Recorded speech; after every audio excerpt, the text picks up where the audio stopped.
광유열신문 독자와 광유TV 시청자 여러분 안녕하십니까. 오늘은 조기 대선이 가시화되고 있는 가운데 여권에서 대표적인 대선 주자로 꼽히고 있는 자유한국당 안상수 의원을 초청해 일자리 대통령과 대선 전 분권형 개헌 공약에 대한 각오와 비전을 들어보는 시간을 마련했습니다. 반갑습니다. 네, 안녕하십니까. 예. 여권은 대선 주자로 지금 부상하고 계시고요. 경선 주자로 이렇게 지금 이제 준비하고 있는 걸로 알고 있습니다. 지금 그 대선에 임하는 나름대로 각오와 저는 몇 가지를 가지고 국민들한테 호소 중입니다. 첫째는 통합의 대통령이 돼야 된다. 그동안에 뭐 영호남 갈등이 있었고 진보 무슨 보수 갈등 또 무슨 양극화 뭐 이런 여러 가지 뭐 흑수저 금수저 이러다가 지금은 또 촛불 대 그 태극기 뭐 이래가지고 갈리고 있습니다. 이제 이래가지고 우리나라에 미래가 없습니다. 그래서 이것을 다 뽀듬을 수 있는 그런 리더십이 필요하다. 저는 마침 충청도 출생에 수도권에서 공부도 하고 정치를 함으로 해서 이런 여러 가지 그러면서 또 행정을 할 때도 실용적으로 하면서 편가르기를 안 했습니다.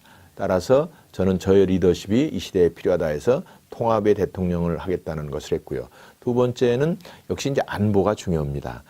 지금 뭐 이제 김정은이 좀 예측 불가능한 사람이고 또 미국의 트럼프와 지금 중국의 시진핑이 충돌하고 있는 상황입니다. 우리는 어차피 이 부분은 미국하고의 혈맹 관계 속에서 안보를 유지하면서 중국과 전략적인 관계를 가져야 한다는 그런 방향성에서 제가 마침 트럼프 대통령과 개인적으로 친분 관계가 있습니다. 인천시장 할 때 트럼프 회사에서 120층짜리 트럼프 타워를 건설하기로 그렇게 약속을 했습니다만 뭐 사실 제가 시장을 중간에 그만두는 바람에 이제 그건 끝이지 못했습니다만 지난번에 트럼프가 대통령이 당선되고 나왔을 때 바로 제가 미국에 건너가서 인수위의 부위원장이나 선대위원장을 만났습니다. 그래서 한국의 상황을 설명을 하고 한국의 괜히 FTA라든지 군축 이 군사 비용 부담 문제를 너무 이렇게 가지고 국민들한테 서운하게 하면 아마도 미국이 굉장히 어려운 상황이 될 것이다.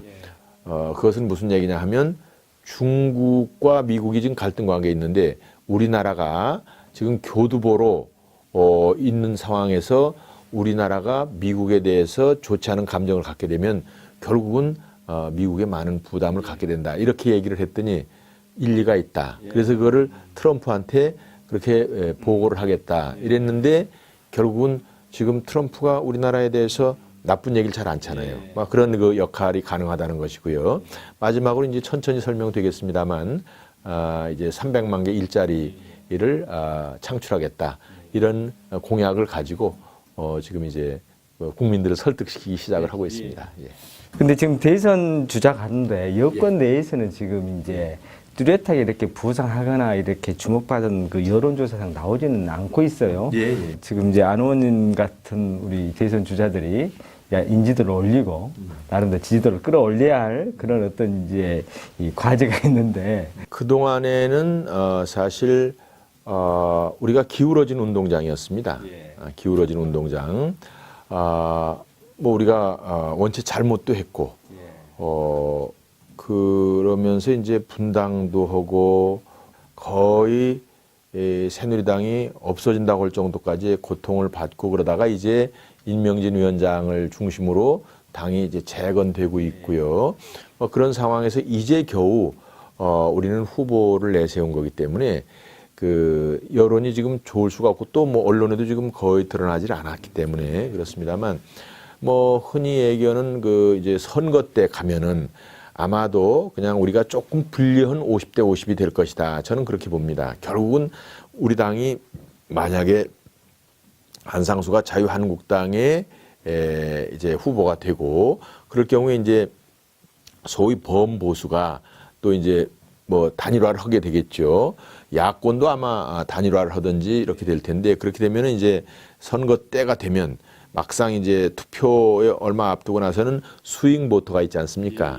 그러니까 이제 그런 때는 뭔가 국민들한테 설득시키기가 좋죠. 뭐 계속 언론이나 TV나 이런 데 나가게 되니까. 그럴 때 저희가 가지고 있는 일자리 대통령이라는 공약. 지금 일자리가 가장 우리 국민들한테 기묘하거든요. 그래서 이것에 그 합리적이고 설득력 있는 대책을 내세우면 뭐 저는 제가 이길 수 있다고도 보는데 그 과정에서 아무래도 조금 어떤 절차가 있을 테니까 우리도 경선을 할 것이고 경선에서 저는 제가 1등만 하면 되는데 뭐 지금 이제 황교안 총리 같은 경우는 아마 이번에 이제 소위 헌재에서 판결 내서 한다면 출마하기가 어렵지 않겠나. 저는 뭐 황교안 총리가 그야말로 합리적이고 굉장히 애국심 있는 사람이라고 봅니다만은 뭐 한시라도 대통령자를 비워놓을 수가 없고 따라서 결국은 저희들이 이제 홍준표를 비롯한 몇몇이 할 텐데 최근에 조사한 거를 보면 황교안, 홍준표, 안상수 이렇게 세 번째로 제가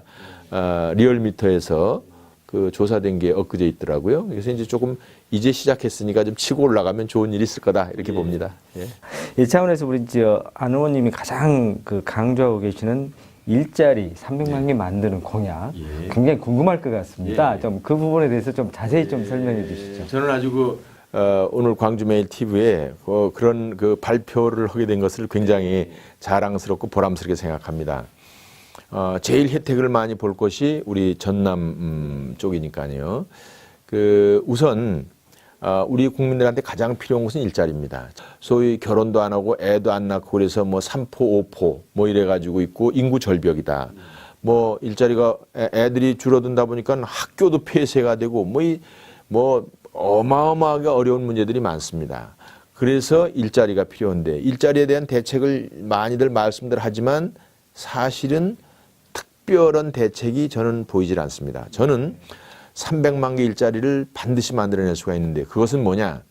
일자리 도시를 만들겠다는 겁니다. 일자리 도시. 어디다 만드느냐? 평야, 논에다 만들겠다는 겁니다. 지금 아시는 대로 논이 지금 남아 돌아갑니다. 말하자면 지금 이제 풍년이 들으면 더 걱정해. 쌀값이 쌀이 남아 돌아가고 그래서 정부에서는 직불금을 더 많이 보조해드리고 또 보관비까지 해서 2조가량 예산이 날아가는데 그렇다고 뭐 쌀값이 제대로 지지가 되는 것도 아니에요.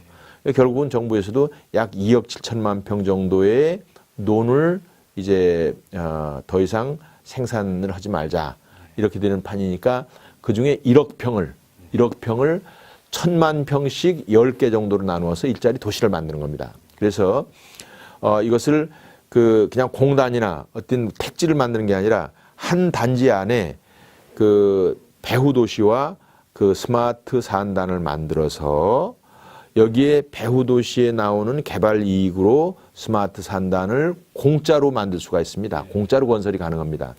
혹시 국장님 인천 송도에 가보셨습니까?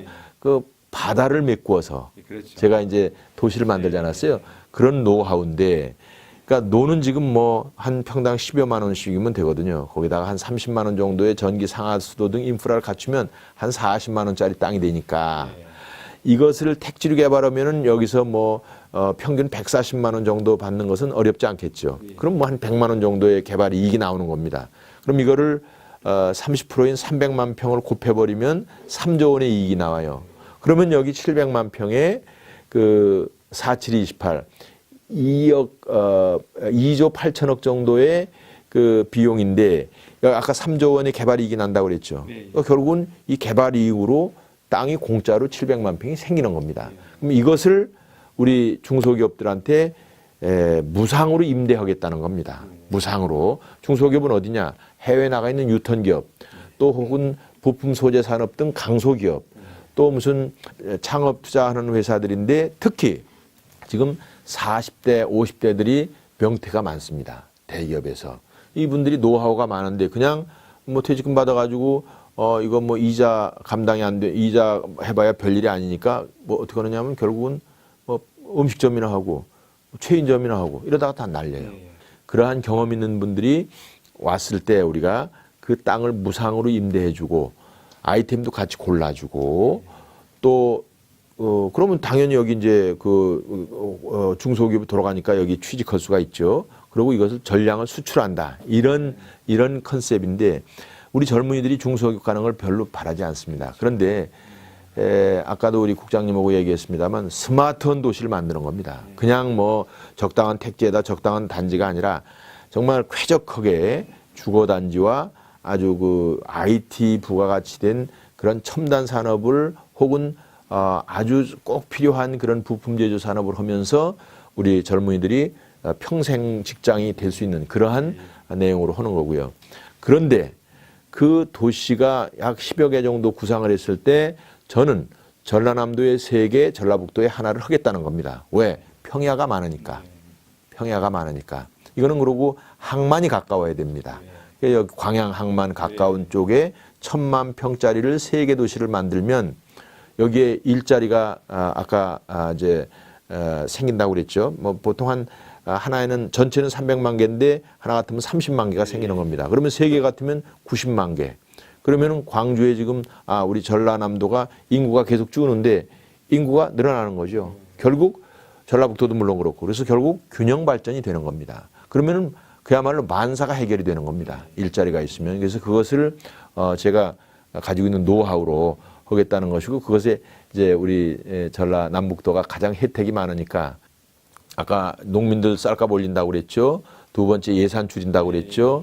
그다음에 건설 과정에서 건설업이 활성화되죠. 또 건설이 끝나고 나면 300만 일자리가 생기죠. 그다음에 균형 발전이 되죠. 이런 내용입니다. 그래서 저는 아주 이것이 우리 정말 제가 정말 우리나라를 위해서 꼭 할 수 있는 그런 일이다. 이렇게 자신감을 가지고 말씀드립니다. 이제 이렇게 그렇게 된다면 이제 선순환 구조 시스템 그렇습니다. 그게 바로 선순환이 되는 겁니다. 선순환. 그래서 일자리가 생기고 그래서 소비 수요가 늘어나고 그러면서 세금이 더 내고 세금이 더 내면서 복지도 활성화되고 또 인프라에 투자가 되고 이러면서 이렇게 선순환이 됩니다. 다만 요 일자리 도시만큼은 예산이 들어가지 않는 겁니다. 예산이 들어가면 국회에서 걸려서 시간만이 걸려서 안 됩니다. 만약에 제가 혹시 5월 달에 대통령이 된다면 11월 달에 건설 시작할 수 있습니다. 그러면 2년 이내에 입주가 가능하게 할 수 있습니다. 근데 이제 광주에 최근에 이 신세계백화점 부근에 지금 현재 위치해 있는 그쪽에 특급 호텔을 만든다고 했었는데 지금 이제 야당의 이제 제1당인 이제 문재인 우리 이제 대선 후보가 나와 있는데 더불어민주당에서는 이걸 반대하고 있어요. 그래서 이제 오랜만에 광주를 오셨으니까 또 광주의 이슈거든요, 이게. 저는 그렇게 생각하지 않습니다. 큰 호텔이 들어와야 됩니다. 예, 일종의 앵커 시설이라는 겁니다. 큰 게 있어서 많은 그런 관광객이 됐든 많은 쇼핑객들이 들어오고 그래야지 그 주변도 되는 겁니다. 이거는 그 자체 내 광주 시민만 이용한다면 그거는 제로성 관계예요. 이게 되면은 그쪽으로 많이 간다는 건데 결국은 광주도 문화도시라든지 여러 가지 이런 우리나라 고유의 그런 전통 문화나 관광을 할 수 있는 그런 인프라가 많이 있잖아요. 그러니까 오히려 큰 것을 해서 국내외 유수원 관광객들이 오게 해가지고 이게 같이 연계 발전시키는 전략을 세워야 된다는 게 제 생각이고 지역에 이마트나 이런 그런 큰 쇼핑센터가 들어오면 주변에 이제 조그마한 그런 그 소매상들이나 조그마한 가게들이 죽는 건데 그거랑 이거랑은 다르다. 이거랑은 다르다. 그거는 이마트는 동네 사람들끼리 사는 겁니다. 그렇지만 큰 호텔을 해놓으면 그거는 외지에서 많이 오는 거로 해야 되고 그렇게 또 마케팅을 해야 되는 겁니다. 특급 호텔 만들어 놓으면 뭐 광주 시민들이 많이 가지도 못할 겁니다. 그 비싸기도 하고. 네, 그리고 이제 광주 하면 이제 어쨌든 간에 이제 문화 중심 도시 해서 지금 아시아 문화 전당이 지금 개관한 1년이 좀 넘어 있습니다.